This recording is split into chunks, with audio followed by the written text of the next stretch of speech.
Hi, all right. So for the last session of the day, what we're going to be talking about now is kind of census data, Census 2020 data products, as well as differential privacy and disclosure avoidance. So a little bit of an overview of what we're going to be talking about during this session is what is disclosure avoidance or differential privacy. And I will let you know that I use those terms interchangeably. Talk a little bit about some of the policy decisions still left to be made. Most importantly, what does this mean for you as data users, as well as what are some resources out there to learn more, because this is going to be definitely a Reader's Digest version, and how to submit different feedback on disclosure avoidance and how it might impact the work that you do. So disclosure avoidance, differential privacy. Basically what it comes down to is that there are some really powerful computers. There's a lot of data out there, and then there's census data. Thought process is those combined together, as well as all of the different tables that they release, that re-identification of a household could be possible. And since the Census Bureau really relies and states, that privacy, personal privacy protections are there, their biggest concern is that they cannot ensure data privacy with all of this other stuff out there. So DP uses a statistical technique of adding noise to the output, so that it no longer is, my information at my household, that it's a combination of my information plus other people's information in my household. So basically, this will maintain the confidentiality of respondents, but for data users like ourselves, there's definitely a problem that we're going to have, I believe, in assuring data accuracy and reliability when we look at that information. And this not only will impact the Census 2020 products, but as well as future products like the American Community Survey. So I want to talk a little bit about what they're doing and how they're moving forward. As I mentioned, it is a statistical technique to add noise. And they talk about the noise as a privacy loss budget, or Epsilon. And right now they're still determining how much noise to add. As data users that want really reliable information, we're looking at noise being the least amount of noise, but they have to be able to balance back and forth between enough noise to protect privacy, yet not enough noise to also have reliable data and information. I believe they're going to be releasing what that Epsilon is, or what that level of this noise is going to be in January, although they have delayed this decision several times already. Also, what variables will remain in variance? So what variables will be released as counted or as enumerated is also left to be decided, as well as all of the different tables that should be released is also yet to be decided, although a pretty good list of that of the tables has already been released. But really what's uncertain is what's going to be left invariant. Likewise, the final process or the algorithm that they use to add the noise still is a work in progress. And that's what I want to talk a little bit more about, is how they've been testing this process. As I had mentioned before, one of the products, or one of the decisions still left to be made, is determining what is going to be invariant, what's going to be allowed to be released as counted. If we look back to 2010, a lot of information was released as invariant. So the total population at the block level, voting age at the block level, occupancy, housing units, group quarter count, all at the block level, group quarter type, all at the block level. For 2020, it's not really certain yet what they're going to be releasing, but what they are saying, all right, we'll definitely release the state count as invariant. Then at the block level, housing unit count, group quarter count of number of units, group quarter type, and that's it. You don't see on the list county level count, or block level count, or any kind of precinct count. The difference, we're going to be doing redistricting, and so looking at the counts is going to be a really good, important component to be able to add up to create blocks for our different legislative districts. So there's a lot of concern that there's not going to be a lot of data reliability, because if only if released at count is the state level, what will we know about counties, municipalities, etc.? But it really is a balancing act between data accuracy and data usability, as well as data privacy. So as users, these are some of the biggest things that we're concerned about, is how reliable is that data? So if it's not going to be released in variants, for example, at the county level, how reliable is it? How close to that count of the real count will it be? Also, what are the different data products that are going to be released? Certainly, what we're going to be receiving in 2020 is not at all close to what we received in 2010. And it's going to be really important that you as data users, depending on what kinds of products you needed, that you check this 2020 data product planning crosswalk. Take a look, and I put the whole URL, even though it's pretty ugly, in this slide, but that way it's easily to copy in, and you can take a look at what's going to be released and at what levels of geography, at least right now. But all of that, the levels of geography aren't necessarily completely released yet. So what is going on in the meantime? So the Census Bureau has been testing the process. They've talked about what differential privacy is. They first then needed to actually test it and see, did it work? So they did a big test back in October of 2019. They used the SF1 file and applied differential privacy to it. This was actually a really important test for them to do, because they weren't even sure that it was possible.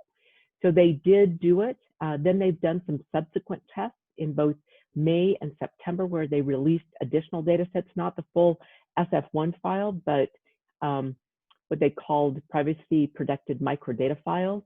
So smaller subset of that SF1 file that data users could test. And there's different resources listed here, as well as one of my last slides that you'll be able to use to go and test or look at the results, as well as some websites of different groups doing some results. Basically, what they've been doing is each time they've been trying to tweak the system to see if they can improve it.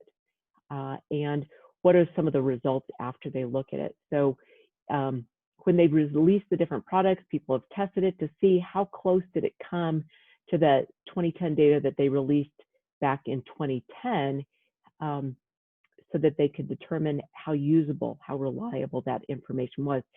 And I can't even tell you how important testing this data has been for the Census Bureau, as well, actually for the Census Bureau and tweaking the product, as well as other data users in other states.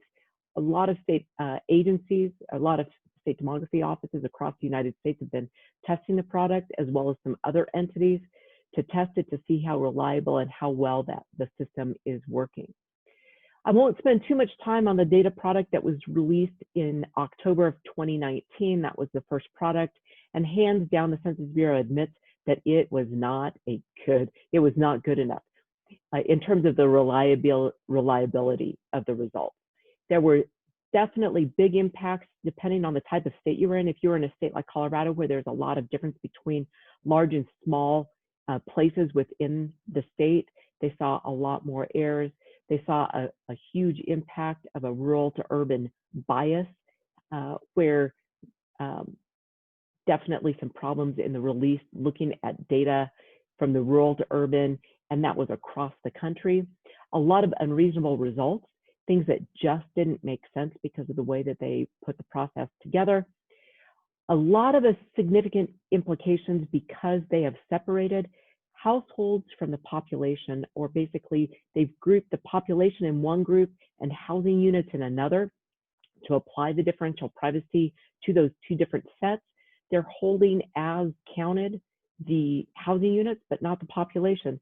So this is really wreaking havoc if we're looking at persons per household, occupancy, vacancy, information about these households, that our office, for example, uses that data almost more than any other piece, that and age.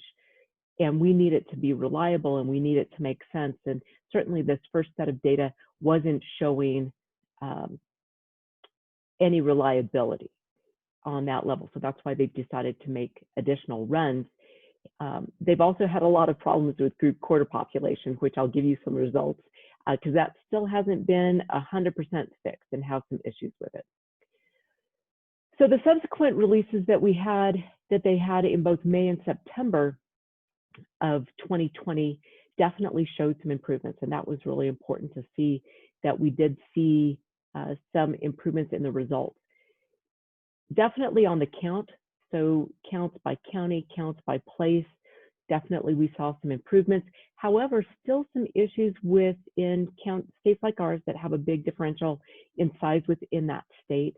The rural to urban bias almost completely solved. Now it wasn't just urban to rural, it was there wasn't a set of where we saw increases and decreases in that total population count. Definitely some improvement in terms of those unreasonable results. However, what we are seeing is dilution of the homogeneous populations, which is a concern, especially for redistricting and the Voting Rights Act, where we know that there are certain areas in the state that have concentrations of people of color, for example. We know that certain counties or communities have a certain concentration of older population or young population because we've got group quarters like universities or prisons in those areas. And so we started to see a dilution of these homogeneous population, which is a problem because we need to see some of those concentrations, especially people of color. Still a problem with age distribution. And I think for our office right now, that's one of our biggest concerns because we use age for almost everything, and that's something that hasn't been fixed.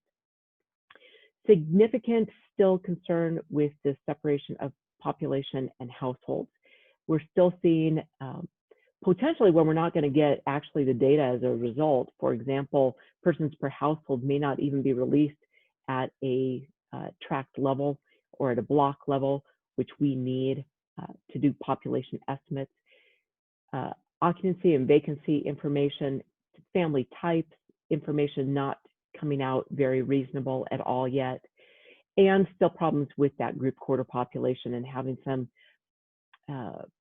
definite issues where, you know, it's mixing that household and group quarter population in the same communities, that things that just don't make sense because, again, these group quarters have specific characteristics that aren't shared necessarily with the communities around them. You can understand that, like, prisons are typically like 100% gender specific, so 100% male or 100% female.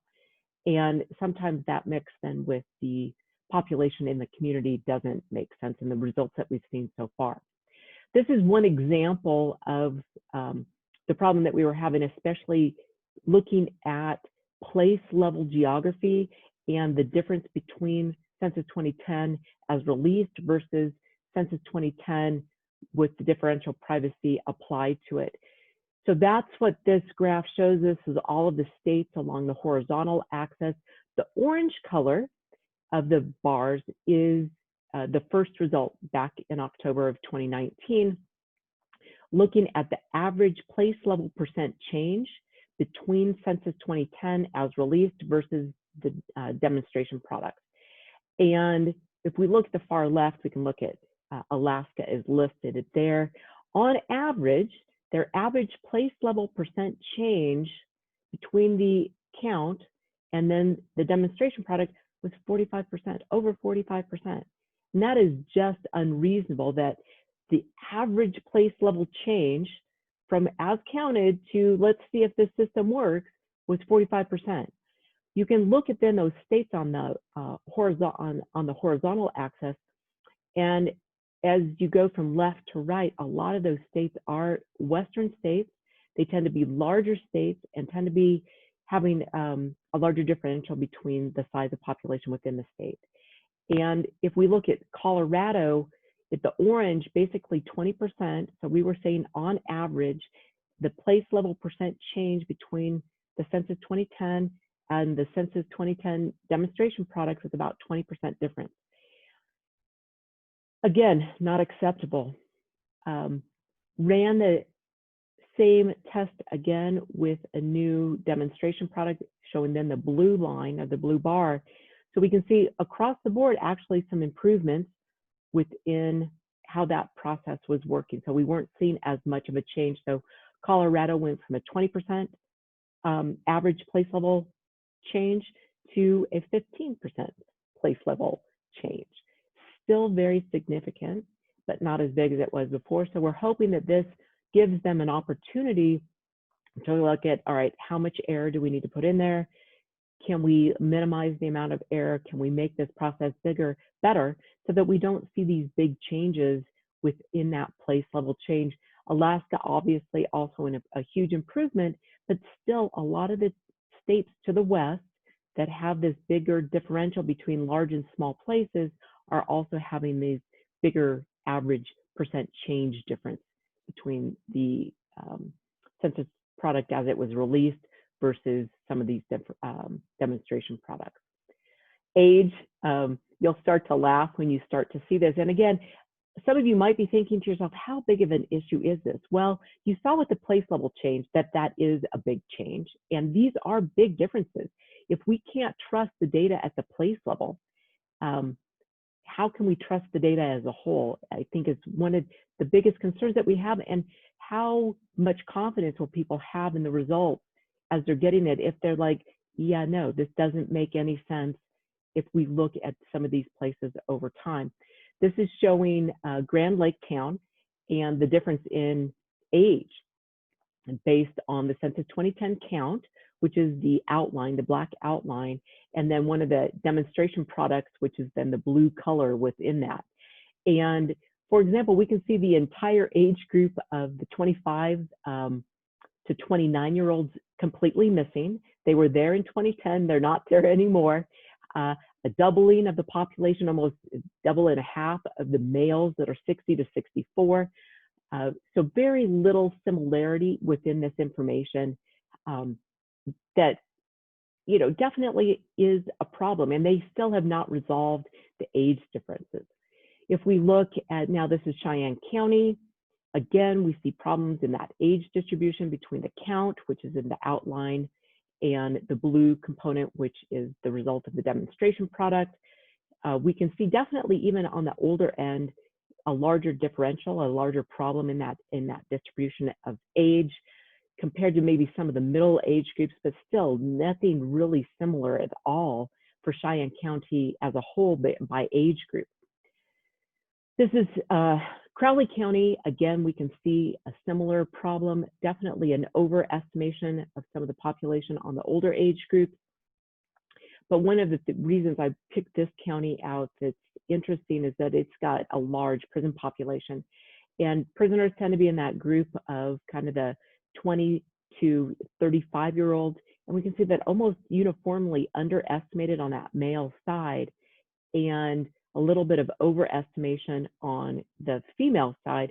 But the question is, if they're not going to release as enumerated, even the group quarter count, we won't know with results like this, the count of the prison versus the count of the total population within that community, and especially for those age groups. So continued concern about how they are working on age in this differential privacy component. And then just kind of the last chart that I'm going to show you is still some challenges that they're having with the group quarter population and some of the weird outcomes. For example, in areas where we know that there were juvenile facilities, they are showing populations older than 30. In some areas where there were student dorms, they're showing a population under 14 as well as over 70, which again doesn't make sense. In military barracks, showing population under the age of 14 and over the age of 60, again, highly unlikely in military barracks. The graph on the right there shows you actually an aggregation of correctional facilities. And again, the outline of the bar shows it for, in this case, shows it as the demonstration product. The color actually is from the 2010 count. And if you're looking at that and you're clear, yes, that is what you're seeing. They're showing population under the age of 10 in prison. in correctional facilities. So again, this is stuff that doesn't make any sense, and certainly things that should be fixable. They've got to be able to maintain characteristics of the group quarters as enumerated in certain areas. Prisons look like prisons, and we need to be able to get the data to make sure that it looks like that and is released like that. Here's another list of some improbable outcomes that we were seeing across the board when other state demography offices were doing this research as well. This is some of the points that everyone else was finding. Again, household size less than 1 doesn't make sense. Male prisons showing up with only females. Blocks with only population under the age of 14, again, doesn't make any sense. Several of these blocks showing up with only single genders. How many blocks have you seen that are only showing up as single genders in your neighborhood? So again, a lot of work to be done to make sure that the outcomes that we get and the results and the products that we get make sense and actually also support the Census Bureau. If the Census Bureau ends up releasing data that doesn't make sense, the likelihood that people are going to trust the Census 2020 count and the products from it is slim to none. So what we see this is as a process of the Census Bureau working with data users like you guys, like us, to make sure that the data product that they release for 2020 makes sense, is accurate enough for people to use, also has a disclosure avoidance that makes them happy to provide, to protect privacy. But across the board, this is stuff that you should be thinking of in the work that you have at hand. If you're working with redistricting, we could be seeing problems.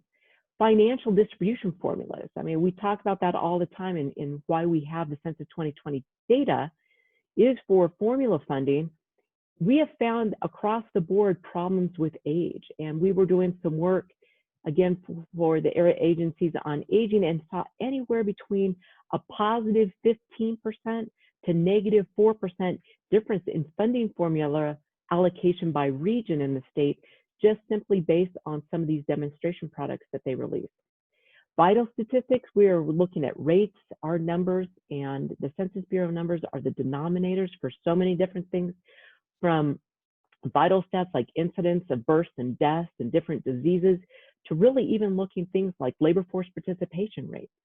So important to understand the implications for all of the different programs that we have out there. Certainly looking at this household to population relationship is going to be something that we're keeping an eye on, because we have found that we cannot trust the results yet. That urban to rural differential, keeping an eye on that. Our need for a lot of the data is really for population estimates. And so looking at that household size variable as well as occupancy and vacancy is really important for us. So we're continuing to test those records. Likewise, age. We need age to really be able to do our population projections. But regardless of the kind of program that you might be needing, you might be really, it might be really important for you guys to be looking at the results of differential privacy, how that does affect the data. And really, if we're trying to understand even real changes versus changes caused by the noise from differential privacy, on how we plan on doing that. And to that end, I wanted to share with you that the Census Bureau itself is questioning the value of the 2020 results. And the Census Bureau's estimates division is really considering what can they use, and just focus on those 2 stars there.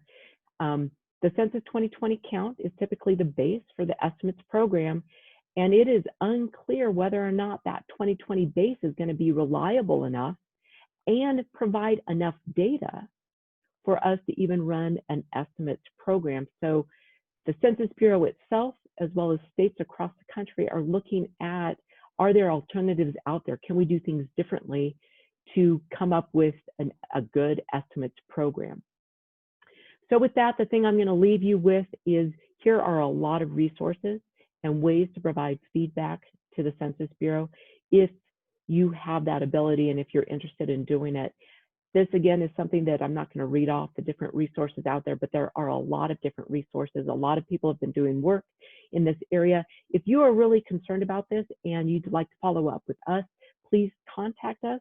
Likewise, we are going to be providing some future webinars about the data Census 2020 products that are out there, some additional feedback in terms of if they are going to be doing one more run of the demonstration product, kind of some feedback on that, as well as how this fits into some of the next processes. There's going to be a process called the count question resolution system, that our program that's going to be coming up after the census data is released, to identify any huge errors in terms of boundaries or housing counts.